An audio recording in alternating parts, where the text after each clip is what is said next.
Hello. Hi, how are you? Hi, you okay? Excellent. So, Bobbie Dazzle, pleasure to discover you and have you here with us for Music Legends of CA. I discovered you like just browsing YouTube one day. You were playing with Lita Ford, live, and then I'm like, who is this? And I go check out the music, and it's awesome. What I Thank mean. you so much. So, h- how's life been? Because I'm sure people are starting to discover this great thing called Bobbie Dazzle. It's been a whirlwind, honestly. So I'm still a relatively new artist, and it's so funny because I've been a musician for a long time, but I only started Bobbie Dazzle seriously at the end of 2023, and I only put out my first bunch of music, my first album, less than a year ago. And since then, I signed to Rise Above Records. I've toured with Alice Cooper. I've played with Lita Ford. I've got so much happening next year. I'm working on my second album, and I just feel I haven't had time to sit down and kind of let it all sink in because it's all happened so fast. But it's exciting for sure. Do you find that life goes really quick, certainly with the summer and your tour dates and also in October you got more tour dates coming out. Yeah, I blinked and like the past year has gone like that. It's just been so fast. But I think that's what happens when you're busy. And I have been extremely busy and continue to be busy for the rest of the year, but I wouldn't have it any other way. So it's like that your schedule is going to be so compressed and so different, to like 3 years ago. Like, what's the difference with life on the road and at home, for your schedules? Is it My fine? yeah, so my entire world is just revolves around being Bobbie right now, right now, and there is no time for anything else. But I think when you've got that work ethic and you're so determined, it kind of has to be that way, especially when you're starting off with something, you've got to put the work in. So in a couple of years, maybe I'll choose to quieten down and everything right now. But right now, I want the momentum to keep going. I want to be doing everything I'm doing, but I also have to be because I need people to discover who I am as a new artist.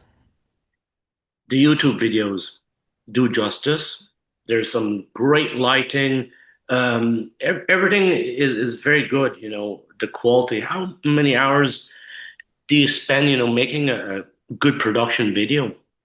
Well, I'm quite a creative person, and a lot of it comes with pre-planning and also working with people that you trust. There's been a lot of trial and error in people that I've worked with in the past, and things have not turned out the way that I've wanted, and then I've decided to work with someone else, and I've been like, great, I love those. So then I will continue to work with that person who does videos or lighting, things like that.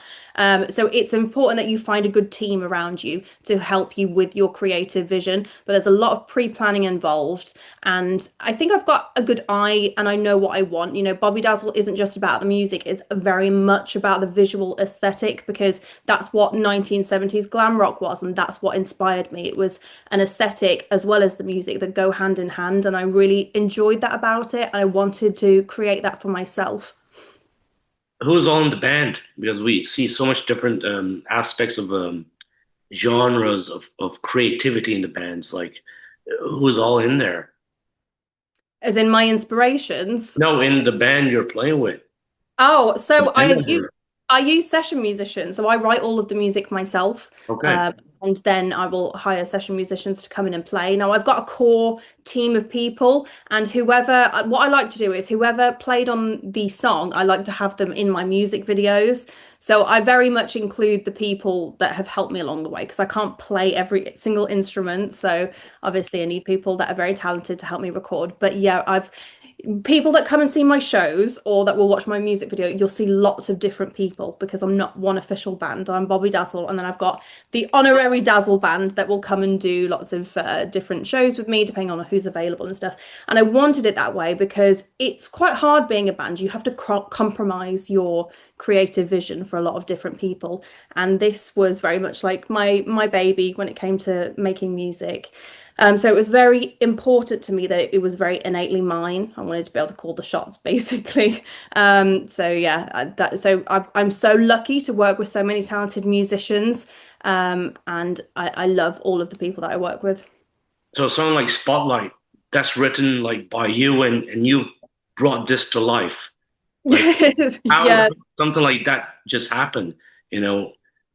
I'm the kind of person I'll be thinking of songs constantly, or I'll be inspired by something else that I've heard that has always sat with me. So the style of music that I'm doing is obviously inspired by bands like Sweet or Bowie, T-Rex, The Runaways. So I've got my core influences. But you know, a song could start around a word. So I've got a song called Merry-Go-Round, and I thought of the word merry-go-round and literally built a song around that word. Or sometimes I might have a little riff in my head and I'll be like, okay, okay, let's start off with this. Now, when it comes to writing a song, obviously there's only so much that I can do on my own. So I will bring one other person in who will sit with me and just like pull I'll sing at them and they'll play something or they'll help me bounce off ideas. But it's not like a collective band that's sitting in a room and coming up with stuff. It's me building upon an idea and Mhm. then just getting someone in and be like, can you play a guitar solo for me? Because I can't do that myself. But then when it just gels together, it's what we have and what we get to listen to. And Yeah. studio production, do you have much to say in that? Like how you Yeah. want it to be delivered? Yeah, absolutely. So there's a specific sound that I was going for, and a lot of in the studio is experimenting with different ideas. So whether that's different microphones or me singing in a corner with the microphone on the other side and seeing how that sounds. So there's lots of different things that I've played with to come up with sounds. The guy that my producer that owns the studio and records my stuff, he's also my live keys player. And so he'll feature his vocals on the backing, and he's helped me build this sound up as well. So his name's Chris Dando, and I think working with him has really helped create the Bobbie sound that I wanted. Also, I noticed that Bobbie Dazzle sings with an interesting microphone. Is this like a classic SM57 type of mic you're using all the time? It was built in 2024, but yeah, it is just a classic Shure microphone, and sometimes sound engineers do not like me using this one.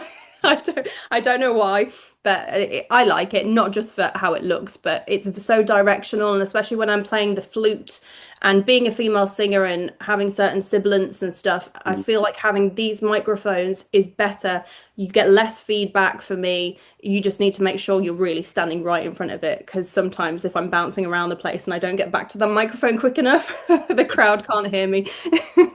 So it's based on the 57, Yeah. would you say? Yeah.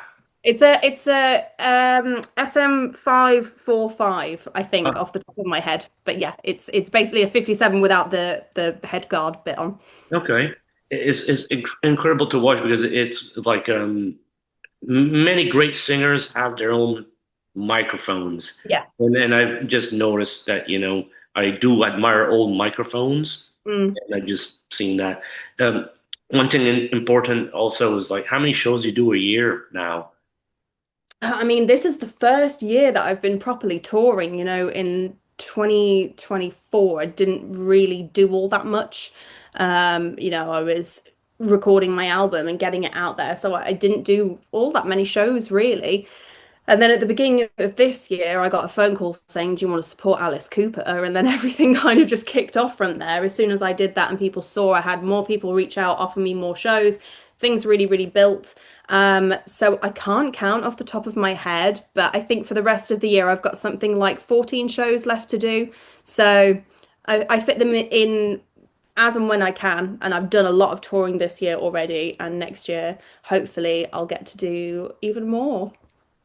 Now, you take social media, you take touring, you take all that. How do you balance it all? Like, let's say, do you have like a schedule to like, well, I have to post because you probably post yourself, or is it like, yeah, I do everything myself and it is absolutely exhausting. And I would need to get to the point where I unload the workload to other people, because I don't think people realize how much time it takes up doing social media. You have to become this influencer as well as creating the music. You have to be the logistics manager. You have to book the hotels. It just takes up so much time. It never stops. And you have to do it constantly because there's always new things that pop up. You have to be making music constantly, but also doing your social media all the time. So it is really hard work. And I don't particularly find it a fun part of it. And it's really hard to balance. So I think Yeah, if someone else is doing this and they have the funds, invest in someone like a social media person because I would say it's quite consuming Mm. and not in a fun way. And certainly when you're on tour, you have different obligations to concentrate on. So to Yeah. find, well, I'm playing here tomorrow and I need to advertise this, it begins to take a toll on somebody maybe. Yeah, and it's been hard in my home life really as well, especially like my partner will be at home and he'll be like, "You're always on your phone." And it's like, not because I want to be, but you have to be. You've got to be engaging with your fans constantly, sorting out merchandise, dealing with, the streamings that are going on there, advertising, blah, blah, blah. It just never ends. So it is all consuming and it does kind of take away from just doing the music, which I personally think is a shame. I do wish I could have done this 50 years ago instead of in 2025. And let's say, what's your go-to things that you enjoy outside music? Like, let's say when you're at home and stuff, it's like reading books, watching movies. It's so funny that you say that because I just never switch off. So it's actually really hard for me to think of what I do enjoy doing because this has been all consuming because I've wanted it to be. But if I step out of the world of Bobbie and I really think about it, I love animals, so I've got a dog and I'll spend time with her.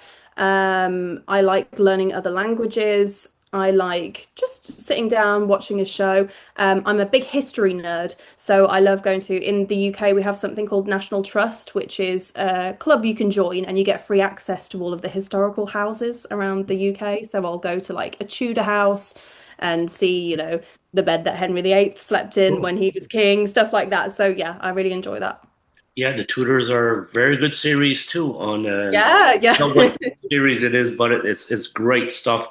Yeah. And like that, libraries. I'm sure when you're on tour, you would like to have time to go check out some libraries. If only I had time, yeah. It's like that. You're touring in October, and it's like after that, you're going to be relaxing a little bit. Probably you're going to be writing new music. Yes. So I'm in the middle of recording album number 2 right now, which will be released at some point next year. I originally was going to release it this year, but then I decided I'm not done with my first album. Like I'm not ready to say goodbye to performing that yet. I still feel like it's got a lot of legs in it. People are still discovering who I am. So Fandabidozi is going to be toured at least for another 6 months, and then I will think about putting out my second album. And hopefully by then, because life will go so quick into rising, to Fingers crossed. you'll be coming to Canada to tour, I and would love to, yeah. I would love that too. To see it live would be awesome. I'm so glad to have discovered your music. It's very special, and just keep up doing great work. Thank you so much. It's so important that people enjoy the music that I do because I created it to be fun music, to be joyful music for people to connect with, and for it to take them out of any negative feelings that they have because my music is very happy, shall we say. So if I can put a smile on people's faces, that means the world to me. Well, Bobbie Dazzle, thank you very much for taking the time with me today. Much appreciated, and good luck with everything you do in life. Thanks so much, Jason. All right. You have a beautiful night. And you, take care. Bye bye. Bye.